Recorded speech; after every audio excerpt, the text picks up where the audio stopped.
I am by no means a Git expert, hence I have something to talk about because I basically screwed up. This is a screw up story.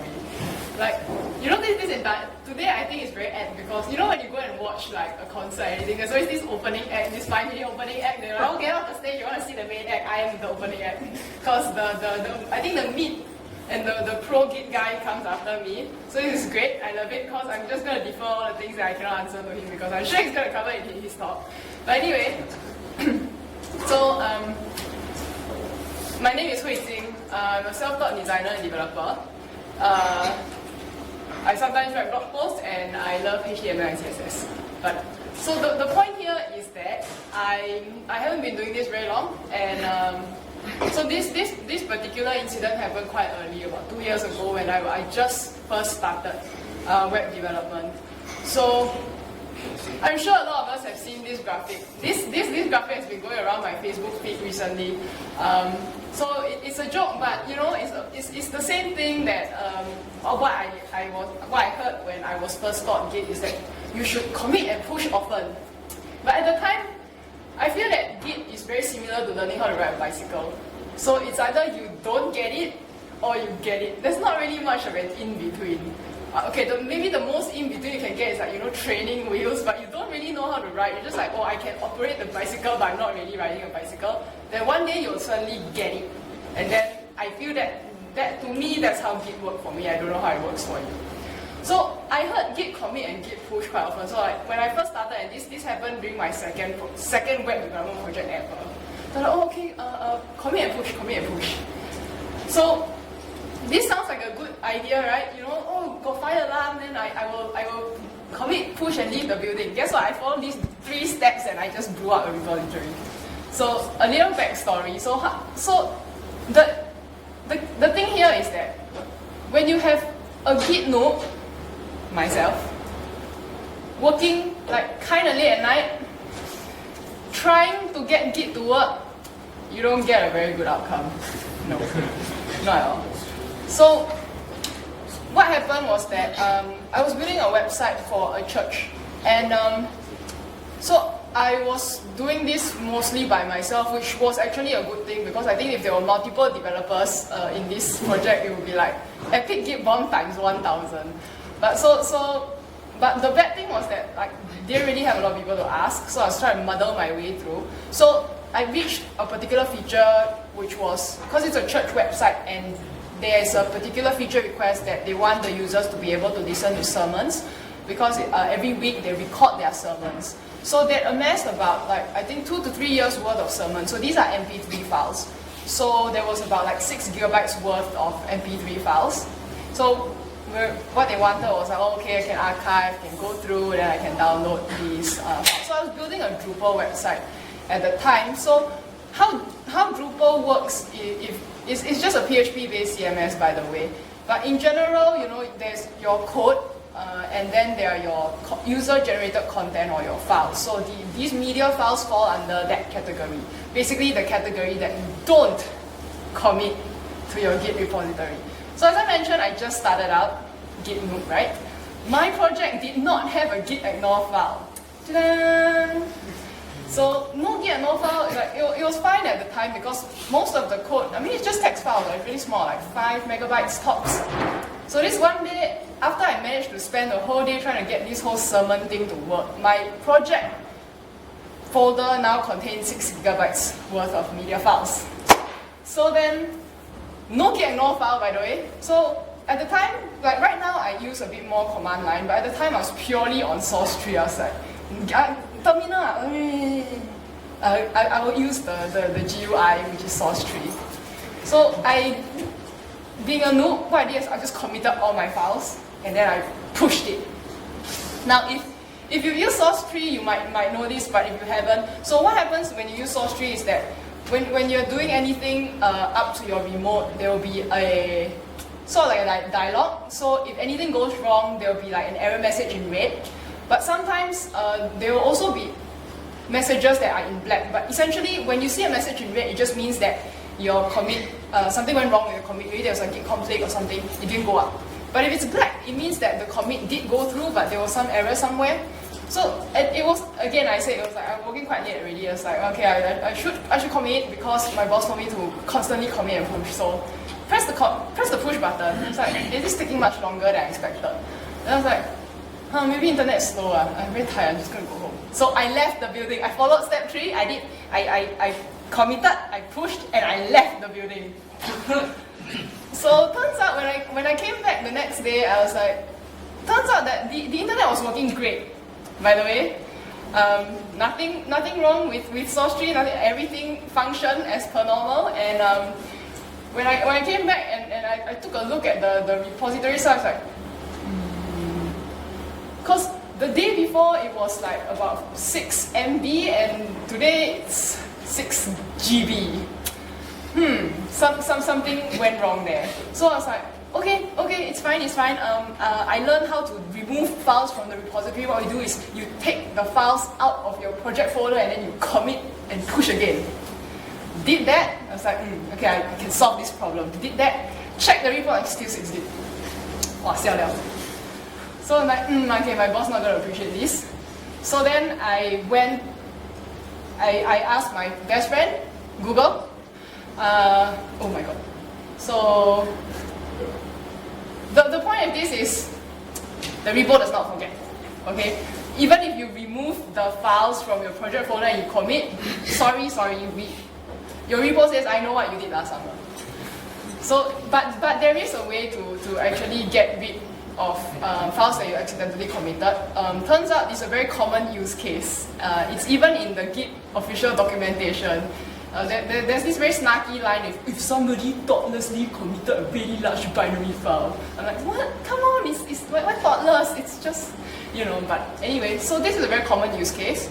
So I'm just gonna condense down on my hours of Googling and Stack Overflowing.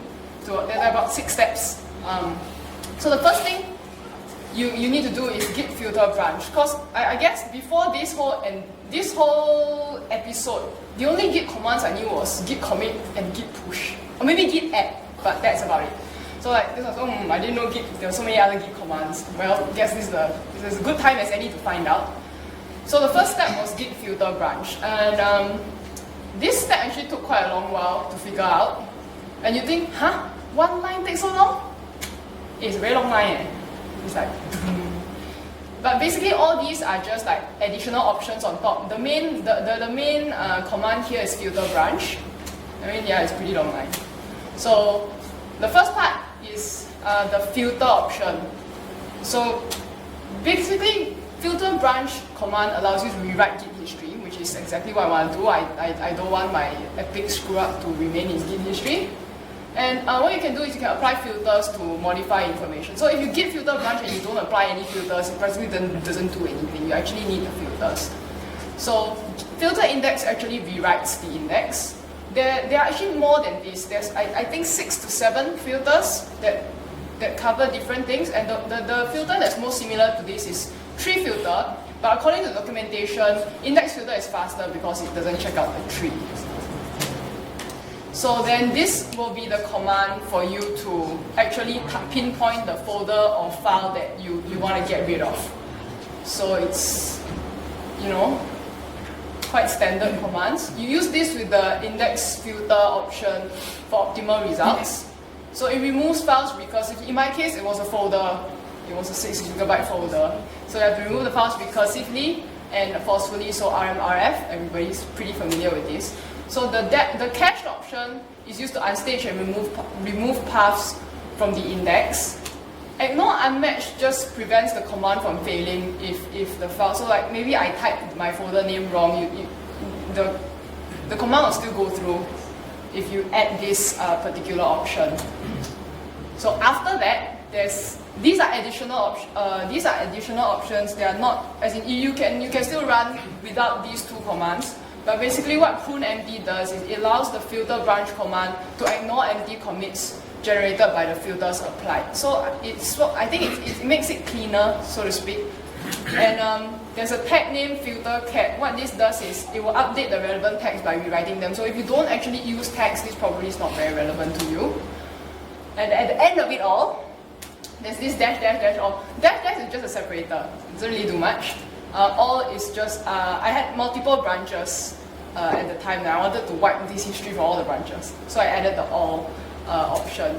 And there's official documentation for Git Filter branch, which is great. It's actually quite comprehensive, though some of it is a bit cryptic. Yeah. So then after this, the next step is Git prune. And what Git prune does is it prunes all the unreachable objects from the object database.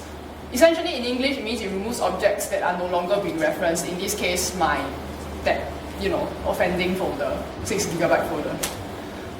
Also, official documentation from Git prune. By the way, these slides are HTML slides, so all the links, everything in green are links, you can click on them. So moving on. So after that, you have to remove the old references. So if you run this in terminal, it will remove. You can do this via your Finder as well, but you just want to remove any old references to that unwanted folder or file. So you remove this.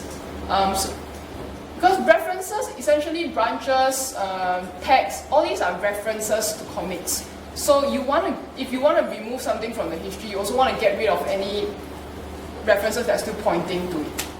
And all references are named with a / separated path name starting with refs. So if you ever, this is why I really like the fact that the talk after me is drilling into the .git folder, because I would have never opened the .git folder. Like it's just a .git. I really don't want to look at it.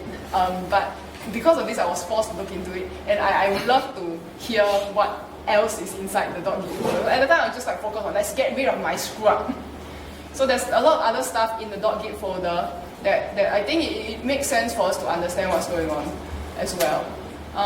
So after that, there's this git ref log. Okay, for the longest time, I read this as git reflog. Until I heard a podcast and they said, oh, reference log. Oh, it's ref log, not reflog. But yeah, reflog just sounds really terrible. But anyway, so it's reference log. So in a nutshell, it's to manage the reference log information. And so expire is used to prune the older ref log entries, and you can choose like the date. So in my case, I like just prune everything from right now. So the dash expire equals now is right now. You can specify how far or how near or behind. More official documentation. And then you run git gc. So it's a maintenance command that cleans up unnecessary files and optimizes the local repository. I'm not exactly sure how this really works, but I've read that sometimes when your repository gets a bit large and you're quite sure you didn't screw up like me, you can actually run this maintenance command, and it will reduce your repository size, because it does like housekeeping on your repository. And again, this is similar as the previous command, where it's like you can prune based on the date. So in my case, I can just get rid of all of it. More official documentation. Okay, the last part is, after you've done all this, you want to clone to a new repo with the additional option of no hard link. So what this does is it will give you a clean repository, history rewritten, trace of your epic screw up gone, but all your other commits are still there. So it's like, maybe people won't find out that I screwed up. But then I realized that there were still some problems. The first problem was that when I force push this up to my repository, still 6 gigs. I was like, ugh, what else do I have to do? So I did the next best thing. I created a new remote repository and then just pushed the clean repo up there. So basically I copped out and I did that. The only reason that this worked is because, as I mentioned earlier, I was the only developer that was constantly working on this particular project. So between the time that so what I did was, after I did that, I asked everyone to change their repo origin. Right? This is like ultimate cop-out. But it only works because between the time that I screwed up and the time I actually sort of fixed it, nobody pushed, nobody pulled. So it's like no harm, no foul. I think if between the time you screwed up and the time you fixed it, somebody pushed and pulled, then you're in a whole different league of screw up altogether, can't help you there. Like, I don't know what you're gonna do about that. But if you realize that you screw up and you try to fix it as fast as you can, odds are you might fall into this time frame and no one will know better. You're like, oh, maybe I think the Git repository name's not very good, and I didn't know that you could change the name, so I created a new one. Why don't you all just switch the repo or something like that? Some lame excuse. But yeah, it only works if that happens. So I don't know if there's a better way. If anybody has a better way, I would love to hear your mitigation plan. So then, so after I went through this entire episode, I found out about this thing called BFG Repo Cleaner. Basically, it's an utility that does all the things that I just did, but apparently it's faster. I was like, wow, thanks Google. Why wasn't this the first hit on my search results? But so if anybody has experience with this, I'd love to hear from you. I haven't tried it at all. I only read the website which claims that it's Git filter branch, but so much faster. So, and then of course there's official Git documentation. There's also this Git community book that I think the explanations in the Git community book are slightly more friendly than the official documentation, because sometimes the official documentation, to me, it still sounds a bit cryptic. It's like, yes, I see what you're saying, but I don't understand what you're saying. The Git community book's language, I feel, is a little bit more friendly. So if you get confused by the Git documentation, maybe you want to check out the community book as well. And actually, I wrote an accompanying blog post for this entire ridiculous incident. So yeah. Opening act complete, like everybody should just like welcome the main act. Yeah, that's it, done. You can attempt to ask me questions, but there's no guarantee I can answer any of them. Just say. If you could do it again, would you? Yeah, that's actually a good question. I mean, if I didn't screw up, I wouldn't have bothered to actually spend like 4 hours of my life reading more about Git. So maybe, you know, that's the silver lining. Otherwise, I'll just like happily in my training wheels mode. Like after this, I really like sort of got Git a bit more. So maybe it's a good thing to screw up sometimes, I suppose. Yeah.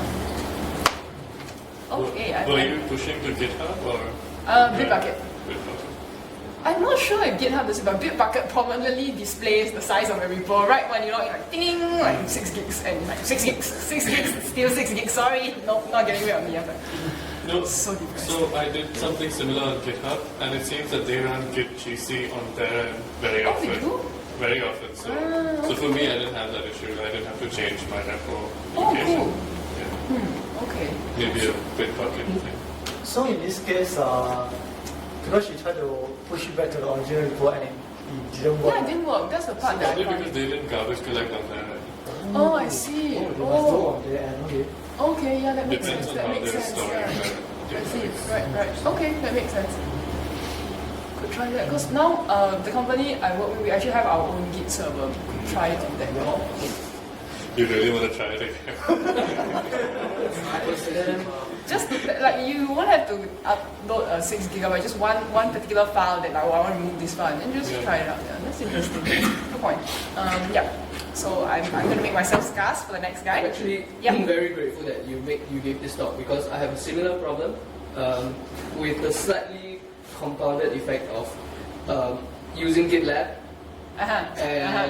which means other people push and pull, and someone else, I must point out, uploaded 33 gig of stuff. Oh, he one-upped me! Oh my god! I'm not the biggest screw on the planet. The guy who's trying to clean it up. Yeah, I'll let you know if BFG works. Yeah, ask him to try BFG and then like tell me about it, please. Yep. Excellent. There's always a bigger screw up. This makes me feel so much better, thanks. Okay, moving on to the next guy. Please welcome the main event, everybody.